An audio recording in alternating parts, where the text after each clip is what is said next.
I just recognized this flicker here around. That maybe that's because I'm using here LED lights and the camera is not set up to LED lights. But hello, it's me, Andre, from Next Generation Art, and I want to tell you about our first big project, the Planet Pinup project, and what it has to do with the book, The History of Pinups. Colin Ballard, Paul Ballard visited me here in Cologne, and we went to Bianca and Ben. Kannst du mich erklären? Of course, we'll be talking over it anyway. You'll have a bit of music. Breathe in. I can only hold this for a little while. To discuss on the Planet Pinup project, which we plan as the most amazing, biggest, best website about pin-up related art and pin-up related fashion and pin-up related styles you can find in the net. It's automatically loaded everywhere. Well, full automatically. Yeah. The whole 9 yards. Yeah. No, it's full automatically. That means if we post an update, Crazy. it goes latest few hours later, it's up on every network, social media. We don't need to do it on our own. It's be done. This will be the #1 destination for everybody who wants to know or want to see something about the classic pinups and the new pinups. And we were sitting there and we were discussing how to do it, how to create the site. And on the whole process, we found out that everybody from us has different opinions about where pinup has started, what really needs to be inside an artwork to be the pinup.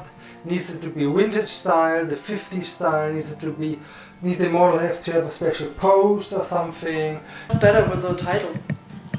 But that's what I'm saying. If you've got models, real models, then yeah, call them by their names. You know, then people say, because there's 3 reasons why people buy something. 1, the person's famous and they want they collect his work. 2, the colour fits in their decor. 3, they want an investment. You know, and that's all. They buy the name or the decoration, the name. They don't buy just Yeah. What the usually buyer the art collectors, they buy the brand, that means the artist who is the brand. If not, then they buy the story behind the image. Yeah. Yeah, we really discussed this long, and we said, okay, we first has to become the expert, and what's the best way to become the expert? You write a book. It's like to make a Diplomarbeit. It's like a master degree. So we do this now in pinups. And we can kill more than two birds with one stone on this. So we said, okay, it's better than doing any kind of flyers or doing to sell to hang art prints up somewhere. So we just create a book and a great book, so to showcase what we have to offer, to promote the artists who join our website, and in the same time to go to professional distribution partners, to professional merchandise companies, say, look, we have this book, it's up there, and to use it as a kind of door opener for our own company and for the collaboration, for the joint venture with the artists together. So it's the best thing we can do. In the same time we promote the website Planet Pinup, the whole project. In the same time we catch the audience from potential buyers, fans, and from the right artists all in the same time. So and we want to make it different. It's not just an average book. We want to make it different. We want to make it next generation art style. I will tell you. I will explain you a little bit more about this. Where's my stift? Where's my pencil? And as you can see on my concept board here, how to create a book. How to create a book that's more than just a collection or a combination of different magazine covers or historic vintage pin up out of magazine pages with stupid stories. And I was at the Gonski, at the big bookstore in Cologne. I had a look and at different art related books and pin-up related artworks, and also magazines who made articles about pin-ups, like this one here. I can't tell you where we have this from, but it's a great presentation here, this one. And by the way, this is Jessica Daverty, great artist, amazing. And we said it should not just be for pin-up fans, or not just be like, here it started and now we are here. So it should be something which goes a little bit deeper in the whole universe of pin-ups. And I just explained here. So we have the different times. So we have the 40s, 50s, 60s, 70s till today. So but it really is all about the 50s. If you were talking about vintage pin-ups, it's about 50s. But it's already started already in the 40s. But the most works, the common works we know of, are made in the 50s, like the Bombshell Girl, which was in the 50s and not in the 40s. And so, and what purpose? What was it made for? So we trying to connect with the artist, to connect with the history, to make interviews, and we just catch up what the artist and what the other publishers are telling us. What's their opinion on pin-ups? We don't want to say do it like this and this is the style. We don't want to make any rules. We just make the composition of all of the different expressions in this whole universe of pin-ups. And we have very important, what I would concentrate on my side. It's the marketing side of pin-ups. As you can see here. This is in the 50s. This is something with Star Wars. It's quite new, but it's made in a 50s style. Give Rebels hell. Hey boys, somebody made this as pin-up related Star Wars art. Totally cool. We have it here on cigarettes many times. For the army recruiting, or for fashion sites which are using pin-up related art. And we make a big, at least 40-50 pages just on about how pin-up is used in font style, in the way of expression, in marketing, in advertisement, in TV, and in print as well, or cinema and print as well.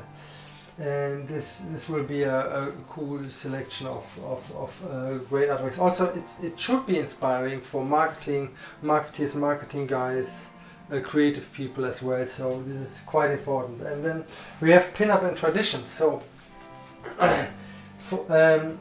we have like Halloween, Christmas, and there this will also go back to the marketing thing, because. What does pin-up express? If we, for example, if we're talking about pin-up in marketing, pin-up in advertising, what purpose does it have if you advertise your panties with a pin-up or your cigarettes?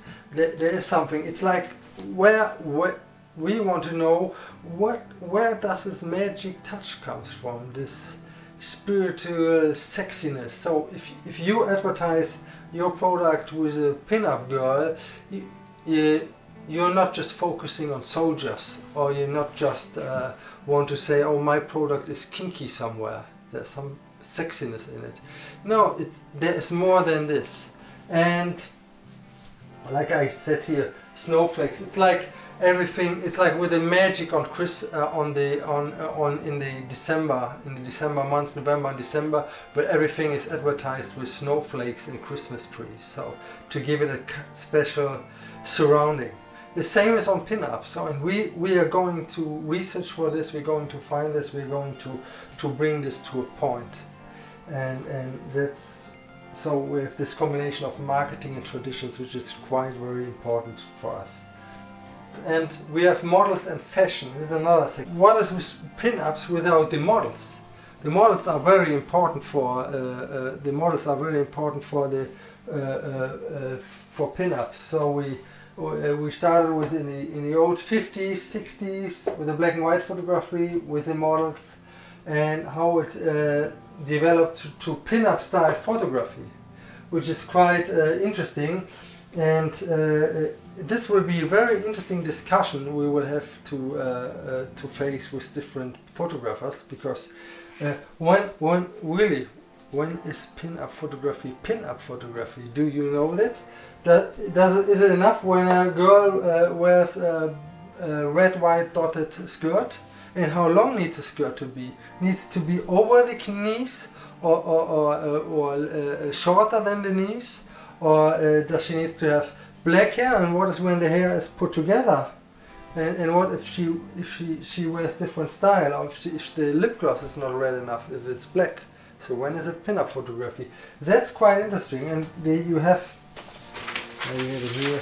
And what's about the poses? What's about the poses? For example, if this is a pin-up pose, or is it burlesque, or is it rockabilly style? We have to find this out. You will read it in the book. This will be interesting. And what we are doing is we meet the artists, we meet the photographers, we do videos with them, we put it on a YouTube channel, and we can see the different statements. This will be a whole media package, not just the book. And on the website as well.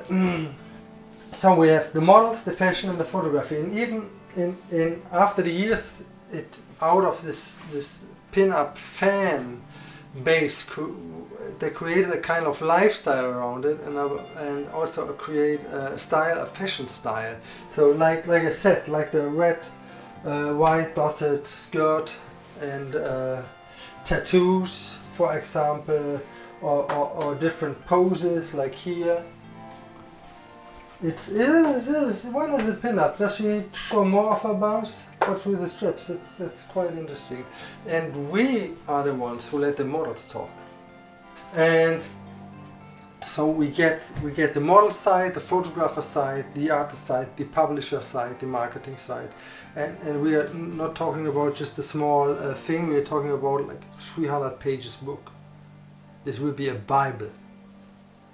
Yeah. Do you think we are able to make such a book? I will tell you a short story. These are the first two books made by the Guild of Erotic Artists. The Guild of Erotic Artists Volume 1, 5,000 issues have been published. A few are left. These are you can get for $20 to support this new project. We already have a few of them in volume number 2, which is also a quite interesting book about our members and the art, but not like the one I explained for you. So we already published 2 books, and before I actually met Colin and Paul and the guys from the guild, I was publishing my own magazine, the Gaudium magazine, and we met at the Venus show where I had a stand.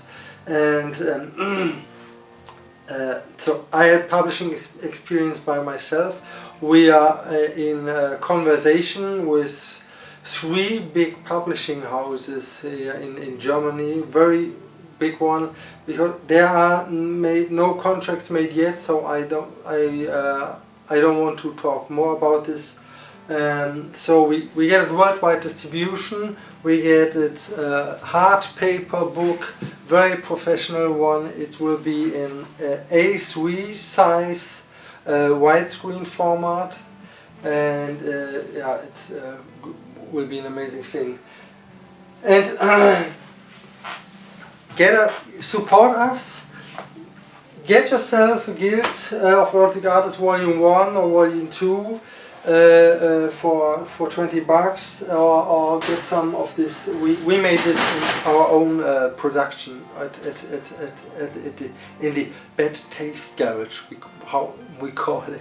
So this is a quite good quality. I think it's Food of the Loom or Hanes or American Apparel t-shirts, and it's an UV hardened direct print, special textile print on it. It's same or even better quality than you get on Zazzle or Spreadshirt, and we have different kind of motifs for our artists. And if we get new artists on board on this, we can offer you new T-shirts. So I would recommend you to wait till the end of the campaign.